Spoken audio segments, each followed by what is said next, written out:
반갑습니다. 이번 시간에는 특수용접 기능사 2013년도 1회 때 문제를 가지고 여러분들하고 같이 풀이를 해보도록 하겠습니다. 자, 1번 문제입니다. 내용적이 33.7리터인 산소 용기에 15메가파스칼이라는 그런 압력으로 충전이 되었을 때 사용 가능한 산소량. 이때 산소량을 L이라고 표시하고 이거는 P 곱하기 V 이런 식으로 구해지죠. L은 산소의 양이 되는 거고요. 그 다음 P는 충전 압력이 되는 것입니다. 충전 압력. 그래서 일반적인 충전 압력은 단위가 킬로그램, F, 센티미터 제곱 이렇게 표시가 되고요. 이때 V는 내용적, 그래서 볼륨이란 뜻이죠. 그래서 리터라고 하는 그런 단위를 쓰게 됩니다. 근데 문제는 우리가 충전 압력이 메가파스칼로 나왔다는 거죠.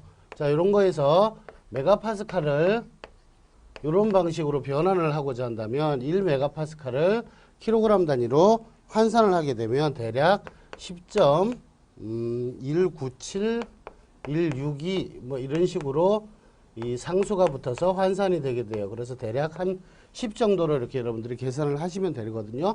그래서 이 공식에 의해서 다시 한번 적어보면 L, P가 15메가파스칼이라 그랬으니까 15 곱하기 10 이렇게 구해지고 그 다음에 볼륨은 33.7리터 이렇게 구해지면 계산을 여러분들이 하게 되면 대략 2번이 정답이 될 수가 있습니다. 그래서 1번은 정답을 2번으로 가도록 하겠습니다.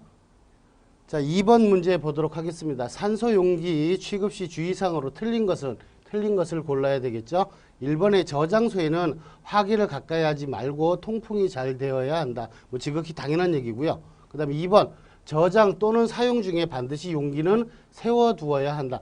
지극히 당연한 얘기입니다. 얘를 눕혀놓고 사용했을 때 경우에 따라서는 액체가 약간씩 흘러나오는 그런 경우가 있기 때문에 반드시 세워두고 얘가 넘어지지 않도록 안전장치도 해서 보관 또는 사용을 하여야 하는 것이 안전상 주의사항 중에 하나죠. 세 번째, 가스 용기 사용 시 가스가 잘 발생되도록 직사광선을 받도록 한다. 그런데 직사광선은 피하는 방법으로 우리가 보관하고 사용하여야 된다라고 나옵니다. 그래서 정답을 3번으로 처리를 하시면 되겠네요. 4번도 지극히 당연한 얘기가 될 것 같고요. 그래서 2번에는 정답을 3번으로 가도록 하겠습니다. 자, 3번 문제 보도록 하죠. 피복 아크 용접봉이 피복제가 연소를 한 다음에 생성되는 물질이 용접부를 어떻게 보호하느냐에 따른 보호 방식이 크게 세 가지가 있는데요. 그 세 가지가 가스 발생식, 슬래그 생성식, 그 다음에 반가스 발생식 이렇게 세 가지가 있습니다. 그래서 이에 속하지 않는 것은 1번 스패터 발생식을 여러분들이 정답으로 처리를 하시면 좋을 것 같으네요. 3번은 정답을 1번으로 가도록 하겠습니다. 자, 4번 용접 전류가 100A이고 전압이 30V일 때 전력은 몇 킬로와트인가. 전력이라고 하는 것을 우리가 P라고 하는 단위를 쓰고요. 단위는 와트인데 이게 얼마가 나올지 모르지만 일단 킬로라고 하면 10에 곱하기 10의 3승이 되는 거죠. 그래서 얘는 전류에 곱하기 전압 이런 식으로 구해지게 됩니다. 그래서 이런 공식에 주어진 데이터를 집어넣어 보면 전류가 100A, 그 다음에 전압이 30V이니까 대략 3000 정도가 되겠네요. 그죠? 3000VA 또는 3000W 이런 식으로 나올 거고요.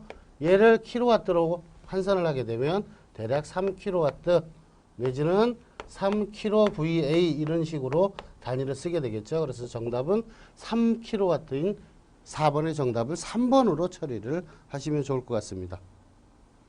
자, 5번 문제 보도록 하겠습니다. 아크 절단법이 아닌 것은, 자, 절단이라고 하면 한 개를 가지고 두 개로 분리를 하는 것을 우리가 절단 이렇게 얘기를 하죠.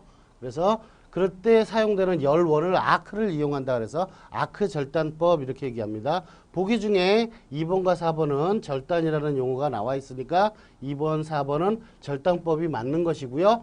1번, 3번 가지고 여러분들이 고민을 한번 해보셔야 되는데, 스카핑 같은 경우에는 표면의 흠집이나 탈탄층 이런 것 등을 제거를 하는 가스 가공법에 속하게 됩니다. 아크열을 이용하는 것이 아니고요. 그 그 다음에 아크 에어 가우징 같은 경우 뭐 U자로 홈을 판다든지 또는 결함을 제거한다든지 경우에 따라서 구멍을 뚫는다든지 절단이 충분히 가능한 이 절단법에 해당이 되는 것이죠. 그래서 5번은 정답을 3번으로 가도록 하겠습니다. 6번 피복 아크 용접 시 복잡한 형상의 용접물을 자유회전시킬 수 있으며 용접 능률 향상을 위해서 사용하는 회전대를 무엇이라고 하는가? 그런 회전대를 용접 포지셔너라고 얘기를 합니다. 그래서 정답을 4번으로 가도록 합니다. 자, 7번 모재의 두께, 이음의 형식 등 모든 용접 조건이 동일할 때 일반적으로 가장 많은 전류를 사용하는 용접 자세는, 가장 많은 전류를 사용한다는 얘기는 바꿔 얘기해서 이 능률이 가장 좋다, 또 빨리 만들어낼 수 있다, 또 내지는 많이 만들어낼 수 있다, 이런 용어랑 바꿔서 쓸 수가 있는 어떤 그런 것이죠. 그래서 현장에서 가장 많이 이 사용을 하게 되는 그러한 용접 자세가 아래보기 용접 자세이고요. 아래보기 용접 자세가 나머지 세 자세에 비교해서 전류를 더 높여서 사용할 수가 있게 되는 것이죠. 그래서 설계의 가장 기본적인 원칙은 아래보기 자세로 용접을 할 수 있도록 설계를 하는 것이 가장 핵심 키 포인트가 되는 것입니다. 7번은 정답을 1번으로 가도록 하겠습니다. 자, 강제를 가스 절단할 때 미리 예열을 하게 되는데 그 예열 온도로 가장 적합한 것은 대략 800 내지 900도 정도로 예열을 한 다음에 그 다음에 모재가 약간 물이 될랑말랑 할 때 고압산소를 불어서 훅 날려버리는 어떤 그러한 프로세스로 이루어지는 것이 이 절단법이다. 가스 절단법. 그래서 예열 온도로 가장 적당한 거 3번을 여러분들이 선택을 하시면 됩니다.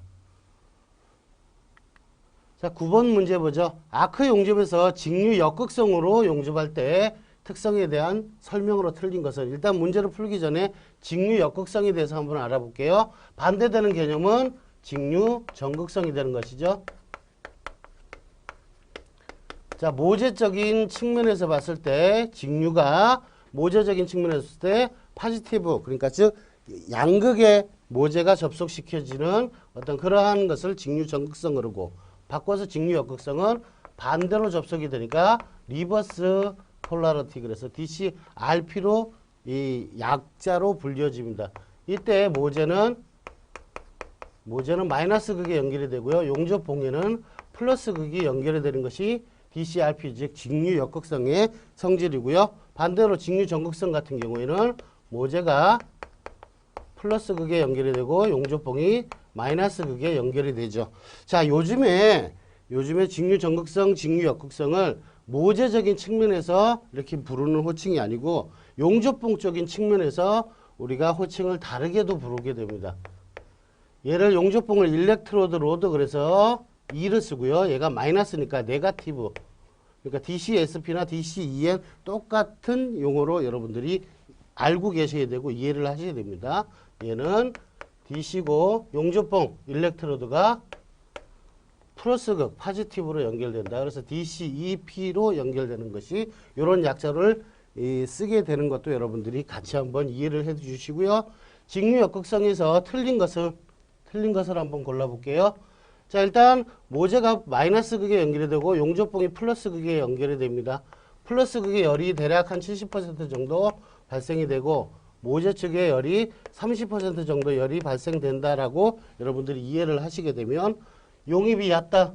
모재의 열이 30%밖에 안 가지게 되니까 용입은 얕아질 수밖에 없고요. 용접봉에 열이 많이 가니까 비드폭은, 용접봉이 많이 녹아지니까 비드폭은 넓게 되는 것이죠. 그래서 얘가 틀린 답이 되는 거고요. 용접봉에 열이 많이 가지니까 용접봉이 빠르게 녹고요. 그 다음에 모재가 적게 녹게 되니까 박판 용접에 많이 쓰이는 것이 특징이 되는 것이죠. 9번은 정답을 여러분들이 2번으로 선택을 하셔야 될 것 같습니다. 자, 10번 문제 한번 볼게요. 용접봉에서 모재로 용융금속이 옮겨가는 상태를 우리가 용적 이행이라고 얘기를 합니다.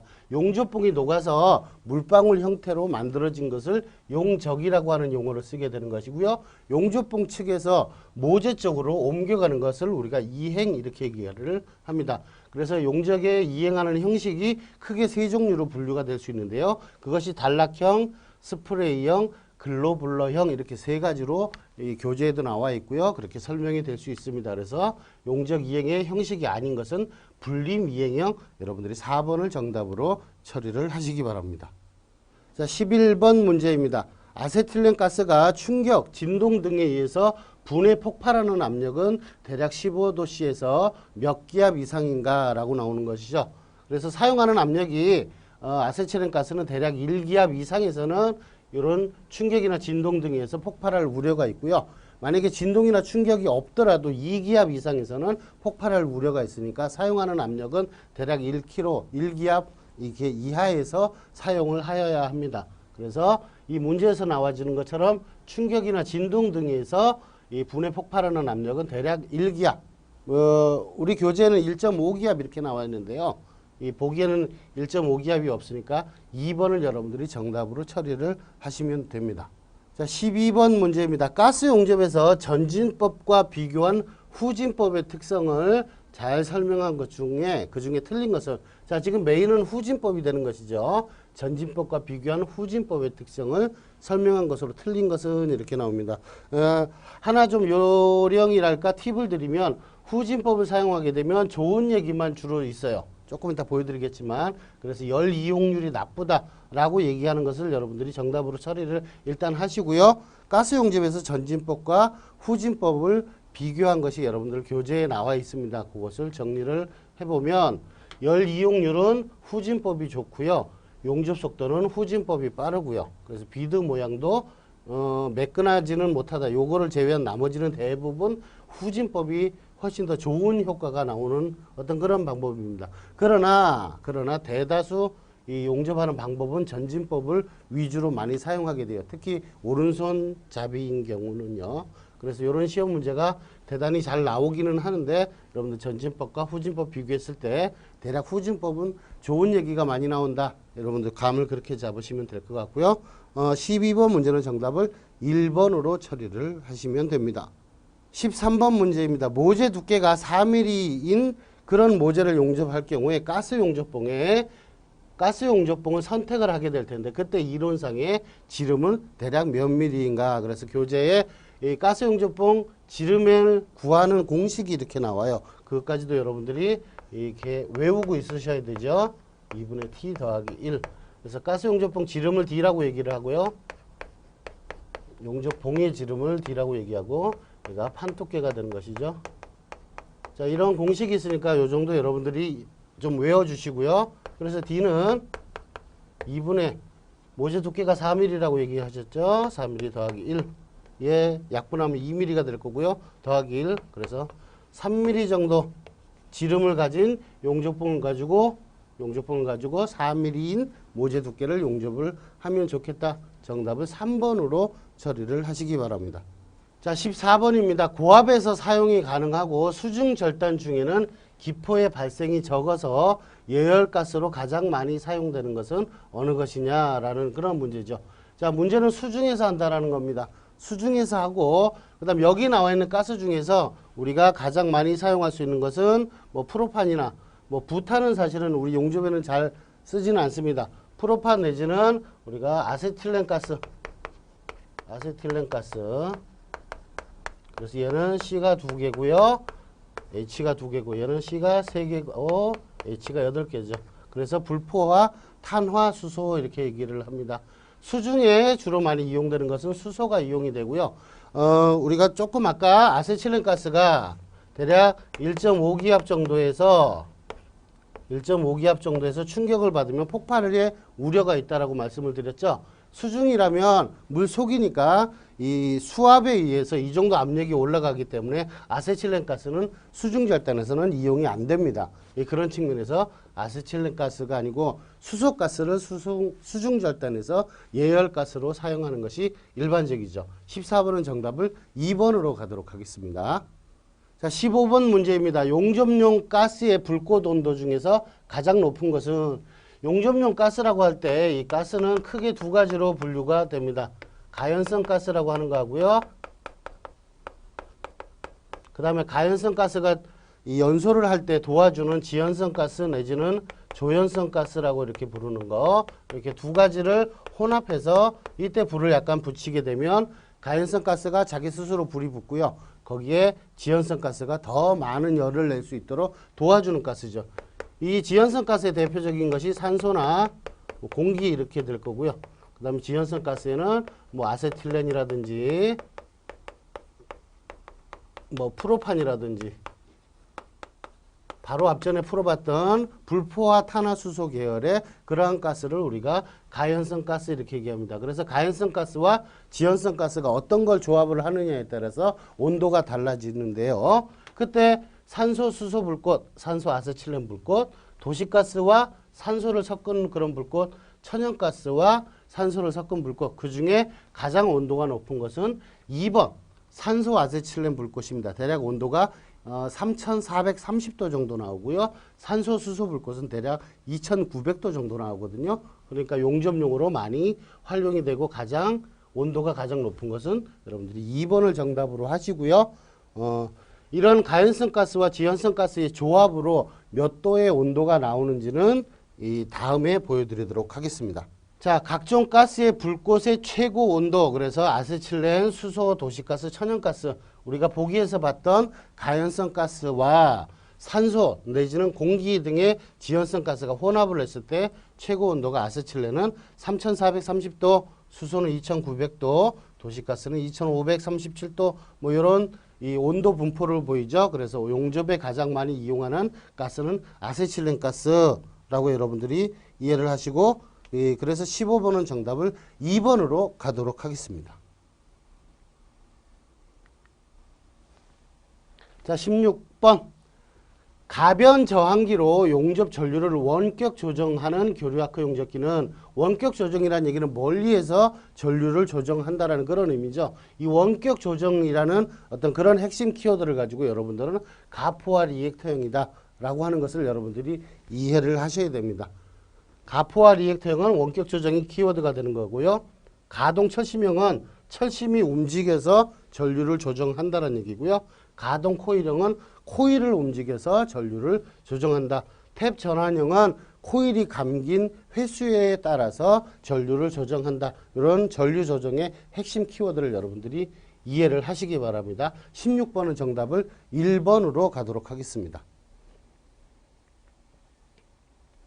17번입니다. 연강용 가스 용접봉의 성분 중에서 강의 강도를 증가시키거나 연신율, 굽힘성 등을 감소시키는 것은, 자, 강도 얼마나 단단하느냐 이런 정도를 나타내는 것을 강도라 그러죠. 그 다음에 얼마나 딱딱하냐 내지는 비슷한 맥락으로 강도나 경도 이렇게 따집니다. 강도나 경도가 증가하면 이 단단해지거나 딱딱해지면 잘 늘어나는 성질, 연신율이 당연히 적어지겠죠.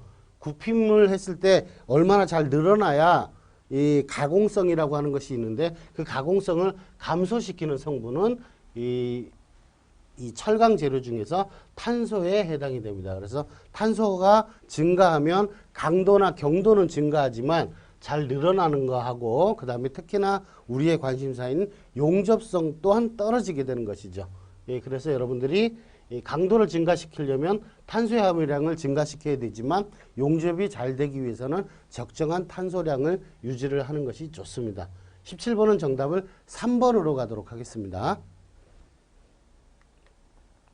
자, 18번. 금속 표면에 스텔라이트나 경합금 등을 용접을 하거나 또는 압접을 해서 금속 표면에 이렇게 융착을 시키는 어떤 그러한 프로세스를 뭐라 그러냐면 하드 페이싱, 그래서 표면을 딱딱하게 만드는 어떤 그러한 공법이다. 그러한 용어로 주로 불리우는 것이죠. 18번은 정답을 2번으로 가도록 하겠습니다. 19번. 니켈 크롬계 합금이 아닌 것을 골라야 됩니다. 니켈 크롬계 합금.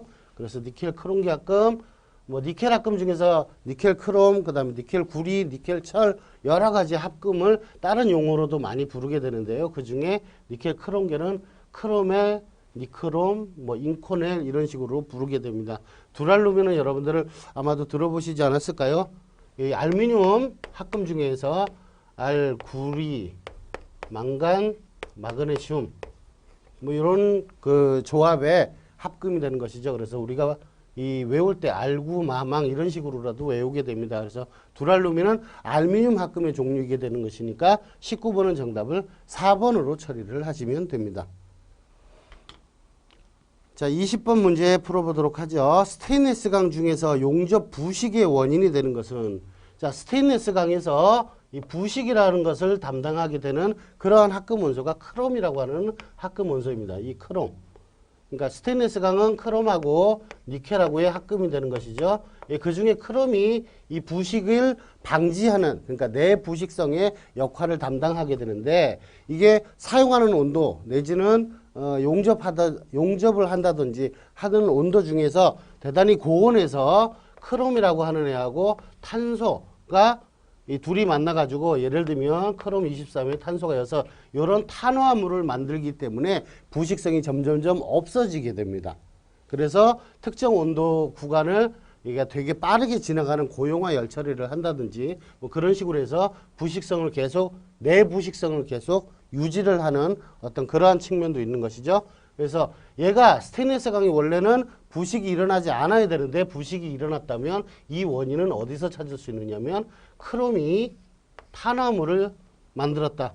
그래서 얘를 다른 말로 크롬 결핍이 되었다 라고도 얘기를 합니다. 이런 것 등이 특별히 원인이 돼서 스테인리스 강이 부식을 일으키게 되는 것이죠. 20번에는 정답을 4번으로 선택을 하시면 됩니다. 자, 다음 21번 문제입니다. 기계 구조물에서 저합금 강의 양호하게 요구되는 조건이 아닌 것은, 자, 기계 구조물 중에서 요구되는 어떤 그러한 강도는 대략 이런 단단한 정도인 항복 강도, 인장 강도 이런 걸 요구를 하게 됩니다. 그 다음에 기계 구조물이라는 얘기는 어떤 형태를 만들어서 기계화 시켜야 되잖아요. 그래서 가공성도 요구를 하게 되는 것이죠. 마모성이라는 것은 잘 안 갈려 나가야 된다라고 하는 측면에서 이 마모성이 요구되는 그러한 강은 기계 구조물용 저합금 강이 아니고 공구강 쪽에서 특별히 요구되는 그러한 성질을 우리가 마모성 이렇게 얘기할 수 있겠죠. 그래서 기계 구조물 저합금 강에서 요구되는 조건이 아닌 것은 여러분들은 정답을 4번으로 선택을 하셔야 됩니다. 21번은 정답 4번으로 가겠습니다. 자, 22번 문제입니다. 주철의 열인 성질을 개선하기 위해서 합금 주철에 첨가하는 특수 원소 중에서 크롬이라고 하는 것이 어떤 영향을 미치는가를 쭉 나열했는데 그 중에 잘못된 것을 골라야 되는 것이죠. 내마모성을 향상시킨다. 그러니까 잘 안 갈리는 성질을 높여주는 것이 크롬의 역할이기도 합니다. 크롬의 구상화를 방해하지 않는다. 그러니까 동그랗게 생긴 거. 그러니까 흑연이 원래 삐쭉삐쭉하게 침상 내지는 편상이라고 현미경을 들여다보면 그렇게 표현할 수 있는데 그것을 동글동글하게 만들면 얘가 더 경도나 강도가 더 높아질 수가 있거든요. 그 다음에 크롬을 어느 정도 범위 내에서 포함시키면 기계적 성질이 향상된다라고도 표현합니다. 그 다음에 크롬은 내식성을 더 높여주는 그러한 원소이지 감소시키는 원소는 아니라는 것이죠. 그래서 크롬의 영향이 잘못된 것은 내식성을 감소시킨다. 4번을 여러분들이 정답으로 처리를 하시면 될 것 같습니다. 자, 23번입니다. 알루미늄 규소계 합금으로 대략 규소가 10에서 14% 정도 함유되어 있고 알펙스라고도 부르는 어떤 그러한 합금의 이름은 무엇인가? 정답은 실루민이라고 얘기를 부를 수가 있고요. 두랄루민은 알루미늄, 구리, 망간, 마그네슘 뭐 이런 것 등의 조합으로 만들고요. 하이드로날륨은 알루미늄하고 마그네슘의 합금을 우리가 얘기를 합니다. 그 다음 Y 합금은 알루미늄, 구리, 니켈, 알구, 니마, 마그네슘 이런 조합의 합금을 우리가 Y 합금 이렇게 부르죠. 그래서 알루미늄 규소계 합금은 1번을 정답으로 하시고요. 나머지 보기도 어떤 합금 성분의 조합으로 이루어졌는지 대략 요 정도 여러분들이 알고 계시면 좋겠습니다. 23번은 정답 1번으로 가도록 하겠습니다. 24번 문제입니다. 주철과 비교한 주광에 대한 설명으로 틀린 것을 골라야 되는 문제죠. 그럼 나머지 세 개는 일단 설명으로 맞는다는 얘기가 나올 거고요. 한 개가 틀리다라는 얘기가 나올 겁니다. 1번 주철에 비해서 강도가 더 필요한 경우를 우리가 주광이라고 얘기를 해서 그걸 선택해서 기계구조용으로 쓰게 되는 것이죠. 주철에 비해서 용접에 의한 보수가 용이하다. 이것도 주광의 특성 중에 하나입니다. 세 번째, 주철에 비유해서 주조시 수축량이 커서 균열이 발생하기도 합니다. 주광에 대한 설명으로 맞는 얘기가 되는 것이고요. 그 다음에 주철에 비해서 용융점이 낮다 그러는데 주철과 주광을 비교하면 주광이 용융점이 더 높아서 우리가 이 쇳물을 만들어서 어떤 형태를 만드는 주조를 하게 되면 주철이 훨씬 쉽고 주광이 다소 곤란하기도 합니다. 주철과 비교를 했을 때요. 다시 말하면 주철과 비교해서 주광은 용융점이 다소 좀 높다라고 하는 특성을 가지고 있죠. 그 중에 틀린 것을 골라야 되니까 24번은 정답을 4번으로 선택을 하시면 됩니다. 자, 25번 문제입니다. 구리합금을 용접할 때의 조건으로 잘못된 것은, 구리합금의 용접의 조건으로 잘못된 것은, 자, 구리를 용접할 때 내지는 구리합금을 용접할 때 루트 간격과 어떤 루트 간격을 대략 좀 크게 하고요. 루트 간격을 좀 크게 취하고 높은 예열 온도가 필요하다는데 예열 온도는 다소 좀 낮아져도 좋을 것 같습니다. 대략 200에서 350도 정도의 예열 온도가 필요한데 그 정도의 예열 온도는 높다라고 표현하기는 좀 어려운 것이죠. 25번의 정답을 1번으로 처리를 하시고요. 나머지 2, 3, 4번은 구리합금 용접 시 조건으로 알맞은 것이니까 여러분들 2, 3, 4번은 우리가 알맞는 답으로 여러분들이 선택하실 수가 있을 것 같고요. 문제는 잘못된 것이니까 25번은 정답을 1번으로 선택을 하시기 바랍니다. 자, 26번 보도록 할게요. 냉각 가공의 특징을 설명한 것으로 틀린 것은, 냉각 가공을 하게 되면 제품의 표면이 예뻐지게 되고 제품의 치수 정도도 좋아지게 됩니다. 그 다음에 가공 공수가 공정수가 적어지는 바람에 가공비가 적게 드는 어떤 그런 특성도 가지고 있는 것이죠. 자, 가공 경화를 하면 가공을 여러 번 해서 딱딱하게 만든다, 경화시킨다 라는 용어인데 강도가 낮아진다라고 하는 것은 틀린 답이 되는 것이죠. 26번은 정답을 3번으로 가도록 하겠습니다. 27번, 일반적으로 냉각 가공을 여러 번 해서 딱딱하게 만들어진 탄소강 재료를 600에서 650도 사이에서 중간 풀림을 하는 방법을 어떤 풀림 방법이라고 얘기하느냐. 자, 문제에서 답이 나와 있는데요. 냉각 가공을 여러 번 해서 딱딱해졌다라고 표현이 되니까 이 딱딱해진 것을 약간 연하게 만들어주는 그러한 풀림 방법을 우리가 연화 풀림 이렇게 얘기하고요. 이 연화 풀림의 대략적인 그 온도의 그 범위가 600도 내지 650도. 여러분들 책에는 이렇게도 표현이 될 거예요. 625도 플러스 마이너스 25도씨. 얘하고 똑같은 얘기죠. 예, 이 정도 온도 범위 내에서 대략 판두께 25mm를 1시간 정도 이 온도 범위를 유지를 하는 어떤 그러한 열 처리 공법이 연화 풀림이라고 하는 방법이죠. 그래서 경화된 것을 조금 연화시키는 풀림 방법을 연화 풀림 이렇게 얘기합니다. 27번의 정답 2번으로 가도록 하겠습니다. 28번 문제입니다. 탄소광에서 피트 결함의 원인이 되는 원소는 무엇인가? 자, 그렇다면 피트에 대해서 한번 알아봐야 되는데요. 자, 여기 모재가 있고요. 모재가 있고 용접을 했습니다. 이렇게 용착금속이 쌓이게 되고 모재까지 요만큼 들어간 깊이를 우리가 용입이라 그러기도 하죠. 자, 용접을 하는 어떤 시공 과정에서 어떠한 경우를 통해서라도 대기 중에 있는 질소나 산소 내지는 다른 가스가 이 안에 용착금속 안에 들어가면 나름의 부피를 형성을 할 겁니다. 나름의 부피를 형성하다가 얘가 식어지면서 점점 위로 붕 떠오르게 생겼죠. 위로 붕 떠오르서 이렇게 기공이 하나 바깥으로 외부랑 하나 걸리는 경우가 있고 요 안에 숨어 있는 경우도 있을 겁니다. 요 숨어 있는 경우를 우리가 기공 이렇게 얘기를 하고요. 기공 이렇게 얘기하고요. 자, 이렇게 중간에 걸리게 되면 얘가 이렇게 오목한 모양으로 만들어지게 될 겁니다. 이런 걸 이제 구멍이 열려 있다 그래서 개구부라는 용어도 쓰게 되는데요. 이렇게 걸려 있는 이런 부분을 우리가 피트라고 얘기합니다. 이런 걸 피트. 다시 말하면 기공의 원인이 되는 거랑 피트의 원인이 되는 거랑 같은 어떤 원인이 된다라고 보여지는 것이죠. 그래서 이 중에서 가스를 만들 수 있는 어떤 그러한 원소를 여러분들이 선택을 하시면 되는데요. 자, 용접 중에 일산화탄소 내지는 이산화탄소를 만들 수 있는 탄소가 이런 결함의 원인이 될 수 있겠다. 그래서 28번은 정답을 1번으로 처리를 하시면 됩니다. 자, 자, 29번 문제 풀어보도록 하겠습니다. 납땜에서 가열 방법에 따라서 여러 가지 방법으로 분류를 할 수 있는 것 중에 그 중에 아닌 것은, 그러니까 납땜을 하기 위해서 일반적으로 납땜은 이 모재에다가 열을 가하지 않는 방법이 있고요. 안 그러면 모재에다 열을 조금은 주는 방법이 있는데, 그 열원을 어디서 가져오느냐? 인두열을 가지고 오느냐? 가스, 혼합가스의 연소열을 가져오느냐? 안 그러면 유도 가열 열에 의해서 납을 녹이든지 모재를 녹이든지 뭐 이렇게 둘 중에 하나 열원을 가지고 하겠죠. 납땜은 수중에서 한다라는 것은 대략 조금 이 어폐가 좀 있을 것 같습니다. 그래서 분류한 것 중에 아닌 것을 골라라. 29번은 정답을 4번으로 가도록 하겠습니다. 30번입니다. 서브머지드 아크 용접의 단점으로 틀린 것을 골라야 되는 것이죠. 와이어에 소전류를 사용할 수 있어서 용입이 얕다. 서브머지드 아크 용접의 대표적인 어떤 분류 방식 중에서 대이별 용접 이렇게도 분류를 합니다. 그래서 소전류로 쓰는 게 아니고 굉장히 많은 전류로 쓰는 게 되는 것이죠. 그래서 용입이 되게 깊다라고 하는 것이 서브머지드의 장점입니다. 그 다음에 용접선이 짧거나 복잡한 경우에는 비능률적이다.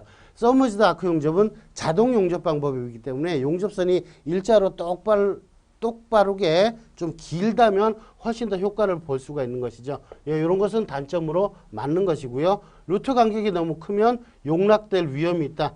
그래서 단점으로 이 3번도 답이 되는 것이고요. 그 다음에 아크가 피복제 안에서 이루어지기 때문에, 플럭스 안에서 이루어지기 때문에 육안으로 확인할 수 없는 그러한 단점도 가지고 있는 것이 서브머지드 아크 용접입니다. 그래서 서브머지드를 다른 용어로 잠호 용접이라고도 부르게 되는 것이죠. 단점으로 틀린 것은 1번을 여러분들이 정답으로 처리를 하셔야 되겠네요. 30번은 정답 1번으로 갑니다. 자, 이번 시간은 30번까지만 풀고요. 다음번 시간에 31번부터 마저 풀어보도록 하겠습니다. 수고하셨습니다.